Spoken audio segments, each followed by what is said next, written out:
Welcome to Flat, Cool, and Acid Free, an OK State Archives podcast, bringing you stories about Oklahoma State University and Oklahoma. I'm Nina Thornton, multimedia producer for the OSU Libraries. On this episode, the impact of the war is felt through the late 40s into the early 50s. I mean, that war experience impacted those students' lives. Samantha Mackey and David Peters talk about the impacts of World War II on the OAMC campus. Beginning in the late 30s, of course, the war had started in Europe by 38, 39. And so we began adjusting some of our programs on campus, especially in engineering, to kind of prepare for the possibility of us entering the war. And so we were doing some more things with aircraft design and aircraft maintenance. And so some of those things started before the war. But then immediately after the declaration of war in December of 1941, President Bennett made a trip that next week to Washington, D.C. First, there was rumors that he might get a position in the federal government. That didn't happen, but he returned to Stillwater with a number of contacts that he had made, and so we began making preparations almost immediately to provide for training to occur on campus and to kind of adjust our programs here to allow for those military trainings that he had arranged and created contracts for. So we quickly do this kind of turn into war mode, and Bennett worked with a number of other colleges around the country to kind of help coordinate all of their programs, sort of enhance the things in agriculture and engineering especially. Great. So how did the academic programs on campus change? They increased, first of all, like I said, in engineering, a number of programs were kind of enhanced. But then they also changed the schedule. So we'd been on a semester system, and they went to a 3-semester system, so a trimester system. And so I think they had 16-week classes, so 3 sets of 16-week sessions. So we went year-round then to kind of both move those who were in these programs through the system quicker, but then also for people coming into the program, they could get through in a faster period of time. And so they went to that trimester system almost immediately. And then not only with engineering, but also in agriculture, there was going to be, we knew there'd be a need for food and food supplies. That's kind of a critical element during wartime. And so some of the agricultural programs also expanded almost right away to make sure we were doing what we could to make sure the food supplies were secure. And then smaller things, even like there were victory gardens on campus almost immediately, where people were growing food on campus to supplement some of our meal programs and those kinds of things. So, how is the role of women on campus impacted with so many male students serving in the war? So almost immediately our male student population began dropping by 42, 43. It had dwindled quite a bit for traditional college students. And so the women on campus now were given a chance really for the first time in a lot of ways to take leadership roles. And they stepped up. We knew they could, they'd never had the opportunity before. And so they began serving in student government. They began serving as editors. And so I think in 1943 or 44, maybe in 43, the editor of the college paper, the editor of the yearbook, the editor of the Aggivator, which was a humor magazine at the time, the president of the Student Government Association were all women. And so they took over many of those leadership positions on campus. Plus they began, even on campus, we have a fire protection station, we have a fire station, but fire protection services were a training opportunity for men. And during the war, women began serving as firemen, firewomen. And so that was another opportunity they had to fill those kinds of roles. And they took advantage of that in a number of different ways on campus. So. Great. We have a question from William. Okay. And he asks, how were faculty and staff affected by the draft, and did any volunteer? So we had a number of faculty who volunteered to serve. Some of them had military experience before.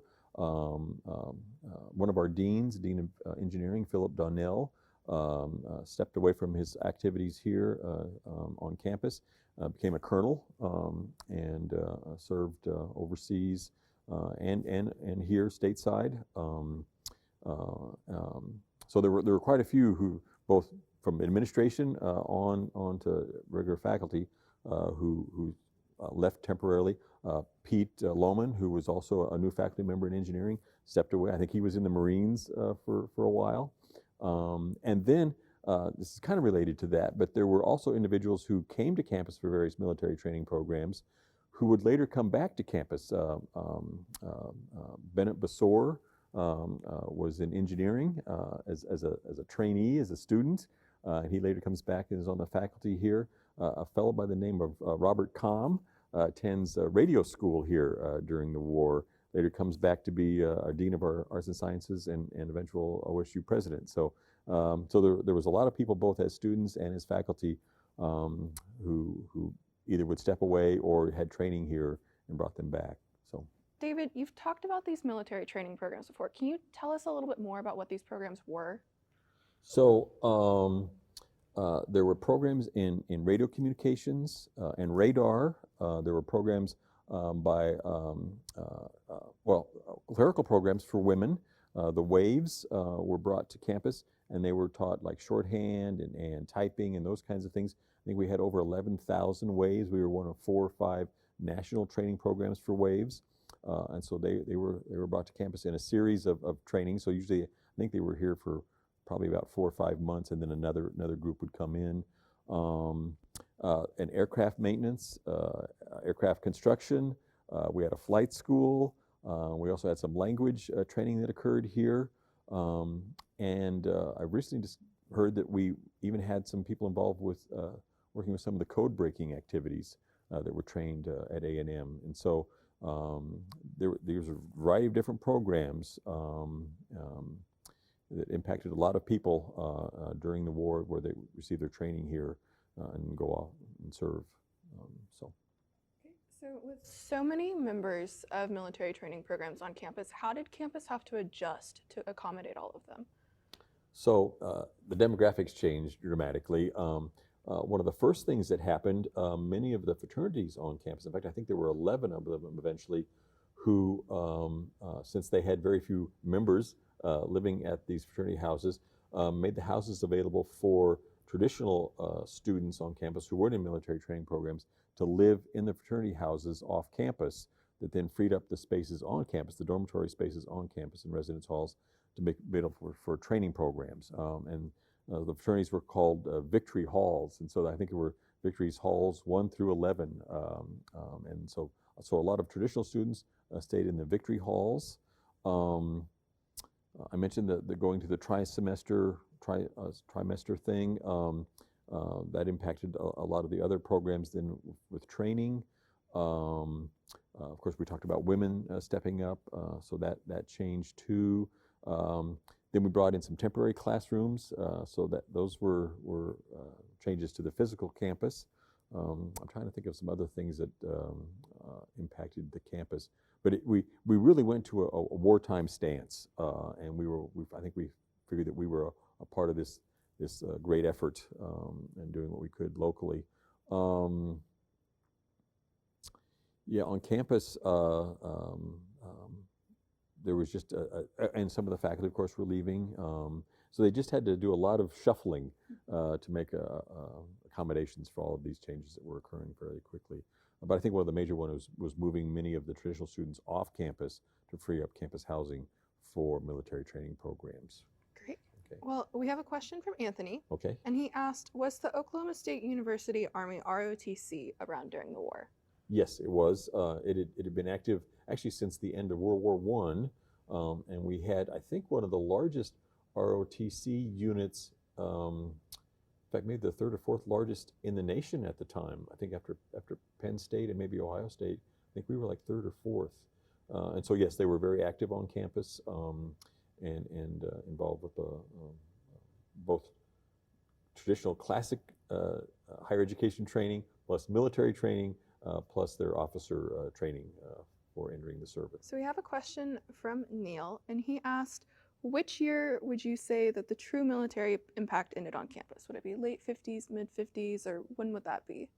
From this war, well, that's a good question, Neil, because the impact of the war is felt into through the late 40s into the early 50s. I mean, that war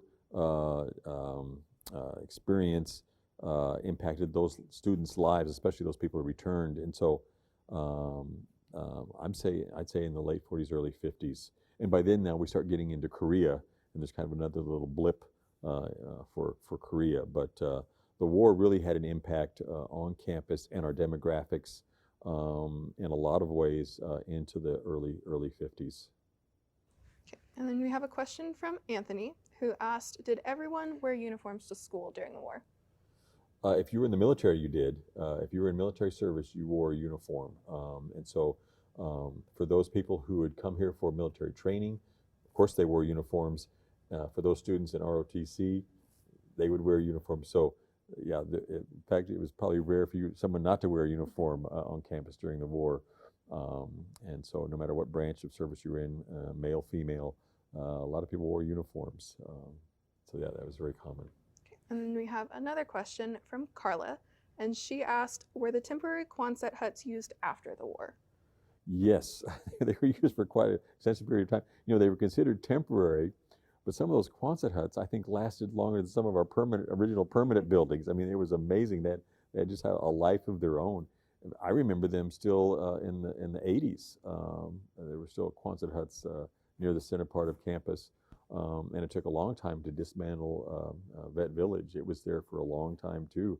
Some of the two-story units, I think, were well into the 80s. And so these lasted 30, 40 years in many places around campus. So they had quite a lifespan. And yeah, the Quonsets and the Hutments. And these weren't, I mean, they were stable structures, but they certainly weren't luxurious at all. I mean, they were, in fact, Oratupa, which was a training kind of camp south of 6th Street, where the Stillwater Medical Center is now. There were 400 of these. They were tar paper. They were just a wood frame with tar paper. I can't imagine how cold they would have been in the wintertime. They would have 2 light bulbs. That was it. You'd have 2 to 3 bunk beds, so you'd have 4 to 6 people living in a room that's 16 by 16. But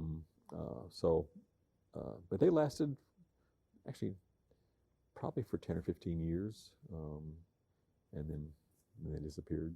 So. Okay. Well, David, we're sitting in front of some posters from World War II. So can you tell us a little bit more about these posters?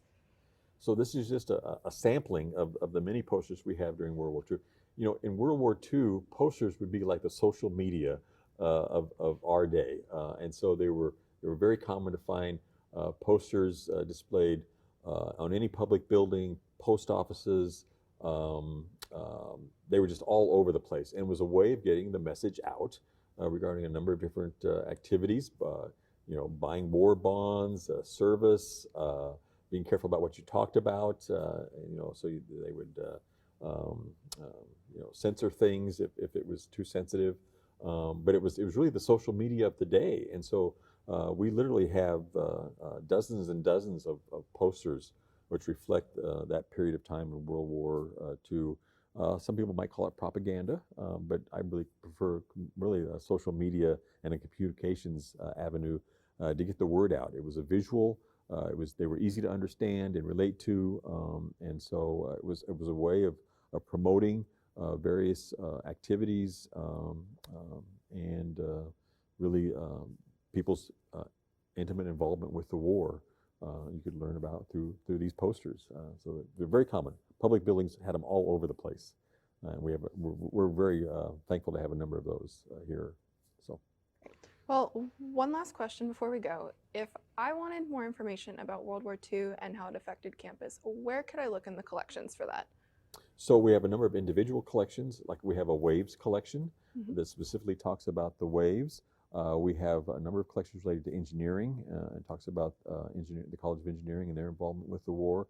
And so we have specific collections in the university archives, very few of them which are available online. So they would need to come to us, visit us on the second floor of the Edmund Lowe Library. We're at the East End.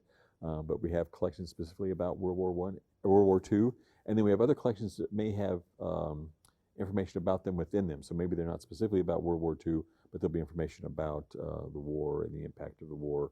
And then we have a series of Centennial History collections, and so we'll have one on student life and services that'll talk about the impact of the war on students.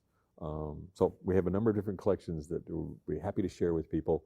One of the collections we have digitized is the Waves. It's not available for online access right yet. I think we're getting very close, but at some point they'll be able to access all those Wave cards. And we get requests from people all over the country who have discovered that their mother, usually it's a mother or grandmother, trained here, and so they want information about them. And so we can usually look up their name and pull their card and provide that information to them.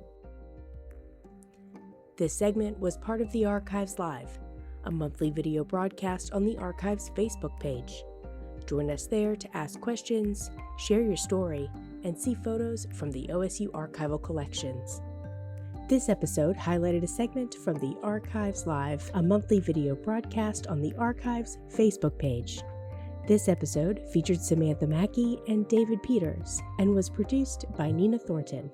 Theme music is It's a Process, composed by Ben Stone and Finley Green, and published by BBC Production Music, PRS. From the folks at the Oklahoma State University Libraries and the Archives, thanks for listening. And always remember to keep your archival material flat, cool, and acid-free.